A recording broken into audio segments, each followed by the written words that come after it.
कशी आहे मग गीताबाई नवीन आलेली जाऊ? तिला काय झालंय, चांगली खाऊन पिऊन टम आहे. मला वाटलं माझ्या देराचं लग्न होईल, जाऊ येईल, तेवढाच मला कामामध्ये हातभार होईल, आराम भेटेल. तर कशाचं काय आलंय. फक्त तुम्हाला म्हणून सांगते दमकोंड्याबाई, लग्न होऊन अजून महिना झाला नाही तर तिला घरामध्ये कुचरपणा सुरू केलाय.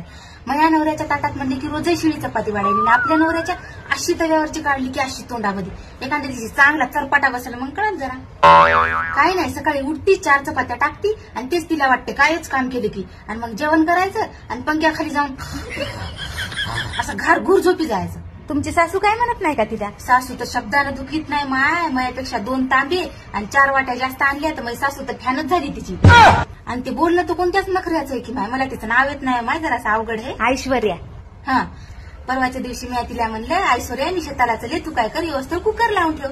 तर मला म्हणते, जाऊ बाई मला कामाची सवय नाही हो, माझ्या आईनं मला कधीच काम करू दिलं नाही, मी कसं करू, काय करू. आपण काय जन्मल्या बुद्धीने पळत होतो काय? जस काय लईसून बाई, तिच्या चुगल्या करू नको. तिच्या मायबापानं लई कष्टानं मोठं केलंय तिला. बरं, तिच्या घरच्याने तिला लई कष्टानं मोठं केलं, लई पैसा लावला, लई लाड केला, आणि मी का माझ्या घरच्याला उकंड्यावर सापडली काय?